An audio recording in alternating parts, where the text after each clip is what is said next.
What's up tout le monde? On est au lac Saint-Charles, on cherche la lune pour notre exposé. On cherche la lune, effectivement. Je trouve pas la lune. Oh, la lune est là. La lune est là, on va parler Alright. de la lune. Bonsoir et bienvenue à Découverte, mesdames et messieurs, de la classe de Nathalie. Aujourd'hui à Découverte, pourquoi sommes-nous jamais retournés sur Bonjour. cette lune? Depuis des décennies, l'homme rêve d'aller dans l'espace et de conquérir de nouvelles planètes. En 1969, l'homme marchait sur la lune pour la première fois. 36 ans après, nous n'y sommes jamais retournés. Les programmes russes et américains pour coloniser la Lune ont été stoppés net après des exploits chargés de promesses concernant la conquête de l'espace. Pourquoi des investissements aussi colossaux ont-ils abouti à une impasse? Certains disent que nous n'avons jamais marché sur la Lune, que la retransmission télévisée de 1969 fut une mascarade pour justifier auprès du public les sommes colossales mises en jeu. D'autres, par contre, pensent que l'homme a bien mis le pied sur la Lune et qu'il n'y est jamais retourné. C'est parce que la Lune est un territoire d'une civilisation qui ne souhaite pas se laisser envahir par n'importe qui, en particulier par nous, les terriens, réputés pour notre agressivité et notre manque de maturité psychique.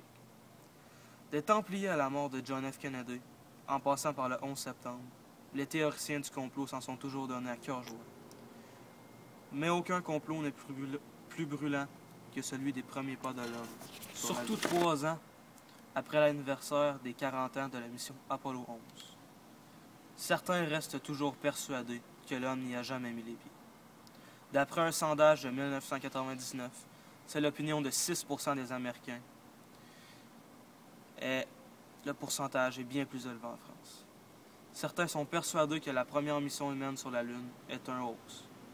Et 25% des Britanniques pensent que l'homme n'y a même pas mis le pied et que tout a été filmé dans le désert du Nevada ou de l'Arizona.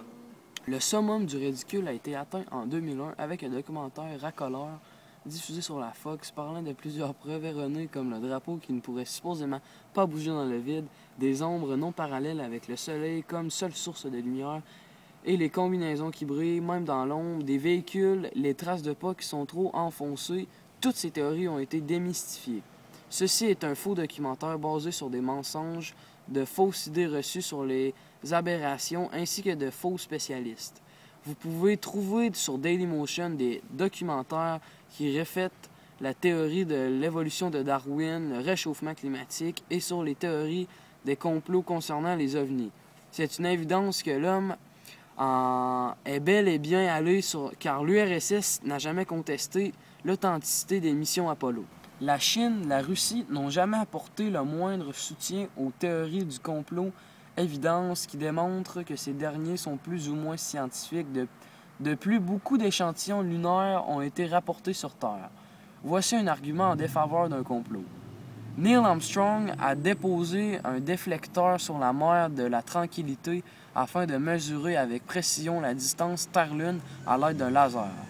Celui de la station de McDonald's. Cela stipulerait que la NASA aurait fait décoller, dans le plus grand des secrets, une fusée vers la Lune le jour même du lancement d'Apollo 11 pour qu'une sonde automatique puisse placer le déflecteur à la place de Neil Armstrong sur le sol lunaire, ce qui serait très difficilement réalisable. Il faut noter que le Cap Canaveral est loin d'être une base secrète.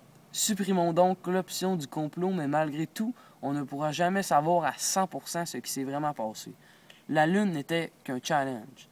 Après que les Soviétiques aient flanché un 2-0 au USA, c'est-à-dire premier satellite dans l'espace et premier homme dans l'espace, voire un troisième si on compte le premier animal dans l'espace. Il fallait bien qu'il refasse et marque un grand coup. Par ailleurs, aller sur la Lune a un coût et des risques non négligeables.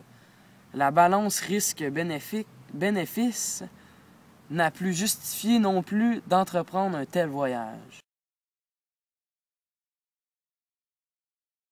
Pour coloniser la Lune ont été stoppés. Dans l'hypothèse où les alunissages n'avaient jamais eu lieu, cela slip to the sound.